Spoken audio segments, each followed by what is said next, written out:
Have you ever felt concerned that you spend too much time consuming content online rather than creatively producing?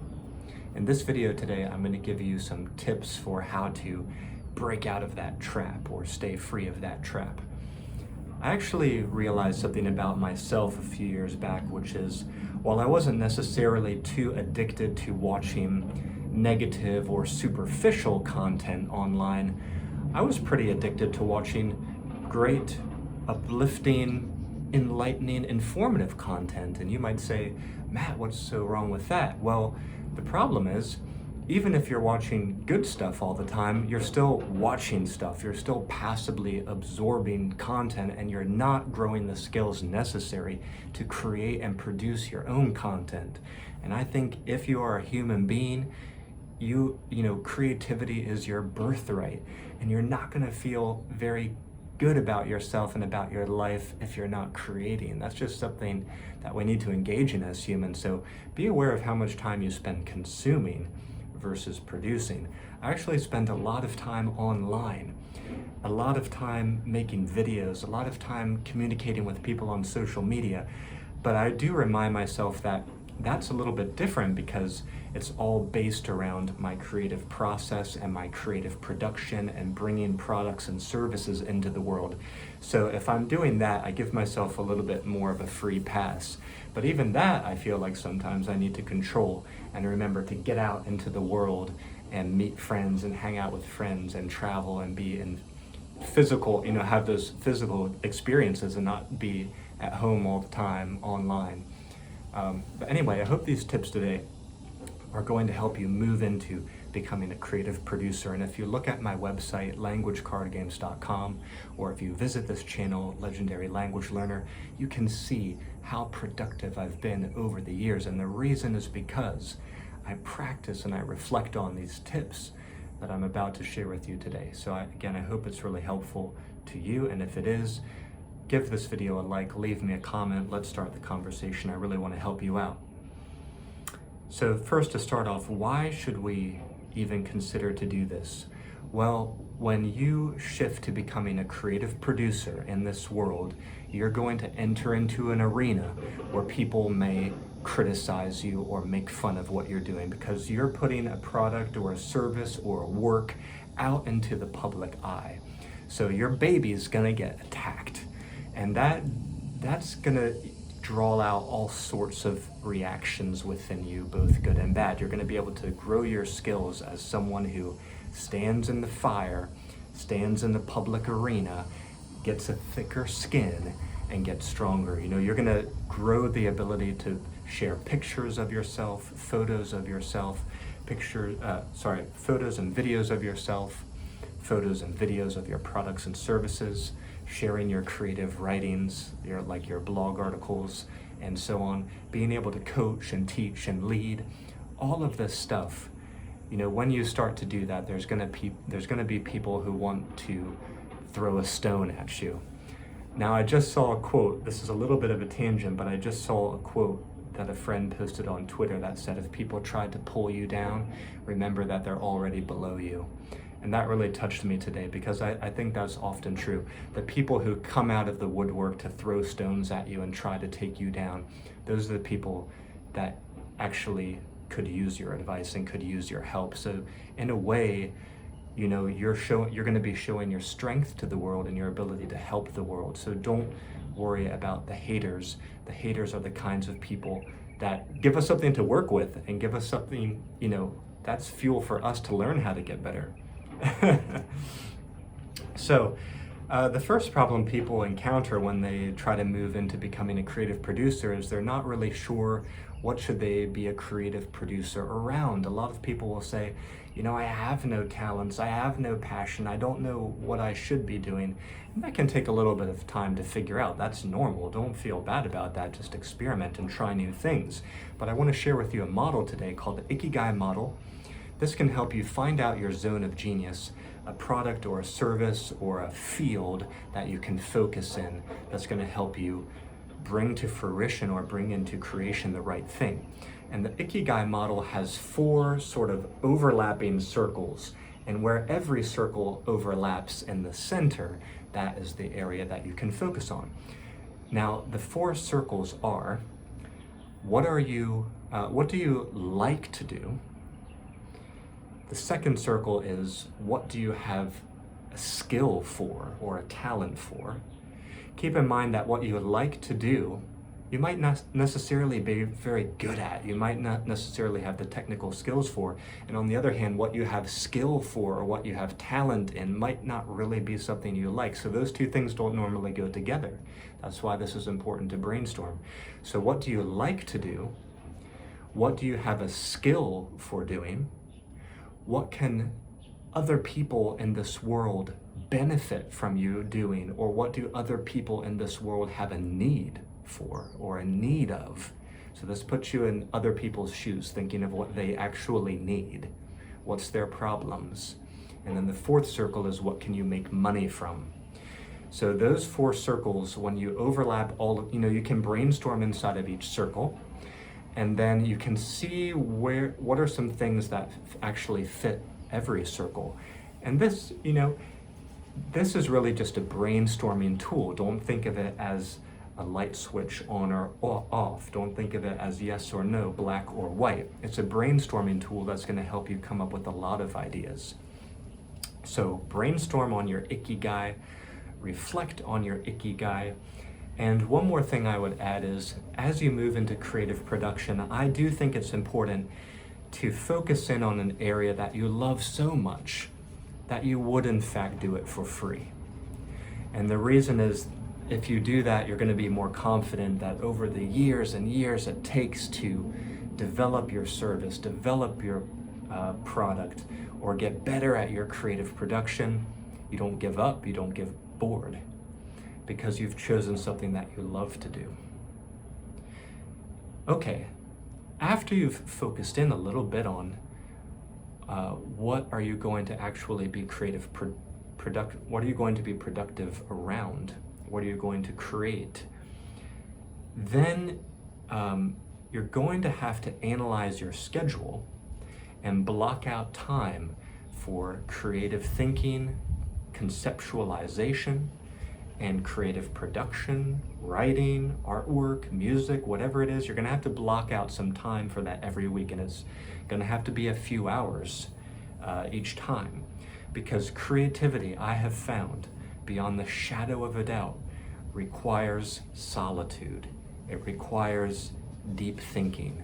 You cannot be interrupted or distracted by people knocking on the door, by notifications on the phone, or whatever.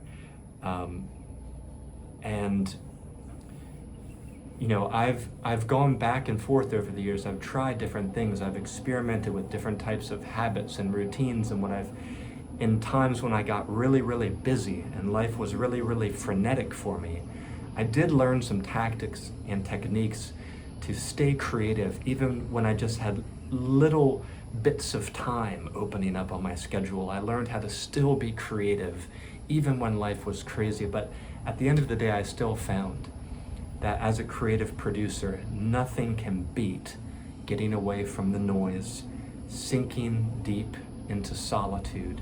That's when you're going to get to get into a flow, and some of your best ideas are going to start to come out.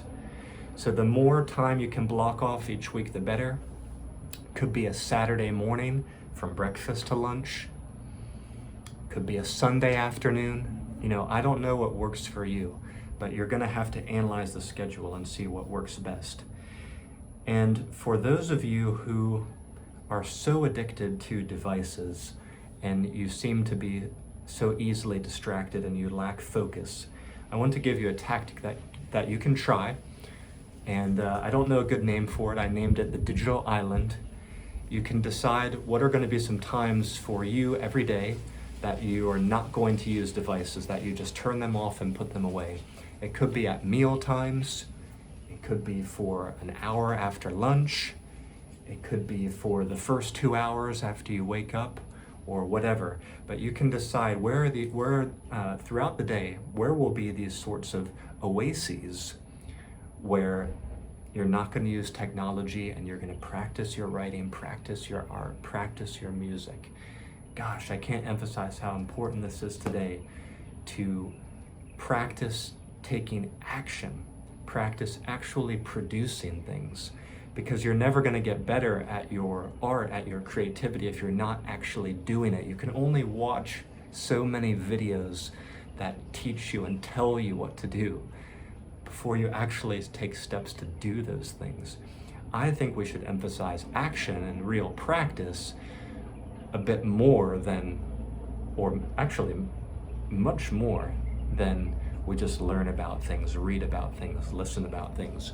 So be careful about the percentage of time you spend passively absorbing versus creatively producing.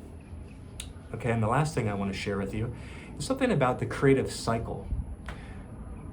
What are going to be the stages that you go through as you start to unleash your creativity and do your works of art? Well, the first stage, I believe, of the creative cycle is absorbing your inspirations and protecting your inspirations and acting on your inspirations.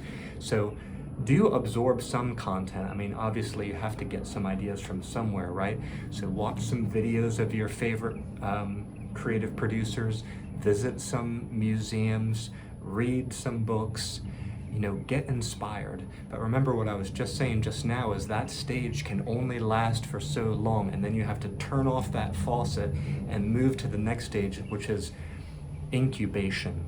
Incubation is where you're going to be reflecting in a journal, doing some brainstorming, doing some conceptualization, some drafting. So you might have a notebook, you might have an easel with a big white pad of paper, you might have a whiteboard, you might have a big glass door and dry erase markers, you might have a big table in one of your rooms that has a lot of white paper on it or markers. And this is the stage where you digest all of your inspirations and make your plans, okay? This is the incubation stage. And I don't remember who said it, but there was an artist or a writer who said something to the effect of, when I'm not writing the story, I'm writing the story. And this is what's meant by the incubation stage. Sometimes when you're not actually doing the thing, but you're kind of meditating on it, reflecting on it, letting the ideas sort of settle or digest or mix together, that's also an important phase. That's also important work to be doing. And also, I don't think you can really incubate if you're constantly stimulating yourself and entertaining yourself by watching stuff online all the time. That, the incubation also requires solitude for reflection and conceptualization. Okay, so it's inspiration, then incubation, and then, I'm using all these I words to help you remember. Inspiration, incubation, and then to invent or to innovate. And this is where you actually produce the thing. This is where you make your, what I would say, your minimum viable product. You need to create something that you can share. You need to create something that's going to be valuable to others. You need to release something. And this is something that I do find a little bit sad and a little bit tragic to some extent. I do have a lot of friends who are also creators, and I've seen some of them spend 5, 10, 15 years working on their creative works, whatever it is, but they still haven't shared anything yet into the public space. And I think they're heading for disaster. I think they're heading for a tragedy, because when you operate that much in complete anonymity, I think you start to believe your work is the absolute best thing ever in the world, and a cold bucket of water could get thrown on you when you finally decide to share that thing to the world and realize that it doesn't get much of a reaction at all. So I would say, develop things that you actually can share and put into the public space. Now, your main work, your main masterwork, maybe you don't want to share that one yet, okay. But maybe you can share some things related to that masterwork. You need something that can be shared, that starts to build your brand, build your name, build your following, get people interested. So you need to share your process. If you're a writer, you could share some side plots. This is something I've advocated to writer friends of mine. Maybe you're not willing, you want to keep your main story private because you're only sharing it to publishers right now or agents, right? So you can't make that public. Okay, you could write some side narratives that get people interested that aren't officially a part of the main story. You know, you could share some writing that gets people interested. If you're a person like me who makes games, you can share print and play games and start to get some feedback. You can share samples of your music that's you're working on the process of, and so on. But this is where you're going to start to see what's the public's real reaction to what you're doing.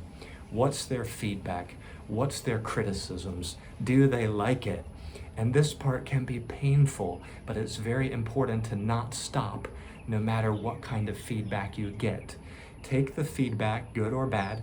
If it's bad, look for the truth in the message, ignore the way that it was said, and keep going. Never give up. This is the way that you get stronger. And this is the part where a lot of creators give up and decide to stay anonymous with their work and just enjoy it by themselves for years to come. I think you want to avoid that because as a creator, you have a gift. It needs to be shared with the world. You can't let the haters stop you. The haters hate on what they gave up on, and I take it as part of my vision and part of my mission is to help the haters and my detractors believe in their dreams again. If my optimism can outshine their pessimism and their criticisms, that's when I feel like I'm really winning. So don't stop there, thicken your skin. Based on the feedback, you're going to go to the fourth stage, which is iteration or reiteration. Release new versions of the product. See if people have a better reaction to it. Go back, make adjustments, fine tune, optimize. This is where your work gets better. So what I'm saying here with invent and iterate is you want to rush to beta and then optimize to mastery. I love that expression. Work, go all out, bringing your work to its minimum viable stage as fast as you can. Get that idea on paper, get that idea manufactured, start sharing it, start getting feedback, and then take the time. This is where the hard work begins to go back and make it a perfect work and to reiterate it and work out all the little bugs, okay? Rush to beta, use all your enthusiasm and energy to get the mass of the work done that it takes to basically get this thing ready. And then slow down, go back and fine tune everything and put the fine sheen on it, polish it until it shines. And you can go through the invention and reiteration and iteration stages. That can be sort of a circle on its own that you go through many, many times. But eventually your well is going to get a bit dry. You're going to need to refuel your creativity, and that's when you go back to the first stage, which is inspirations. And that's the stage when I like to take a break from creative production, read new books, listen to new music, travel to new places, journal more, and start to refuel my creativity so I can go back later for another push and release my next best, my next greatest project. Okay, I hope these tips helped you out a lot today. I really want to see more people move from being creative, away from being zombies addicted to consuming and into creative production. And this is my greatest wish for you, for my fans, for my followers, for my supporters of my work, and especially for my daughter too. I see a lot of young people, a lot of young students and children already so addicted to being passive consumers. And I want to remind you guys, what is the joy of creative production? Please, you owe it to the world to produce that thing and to share it. Thank you so much for tuning in today, and I'll see you back here next time at Legendary Language Learner. Bye-bye for now.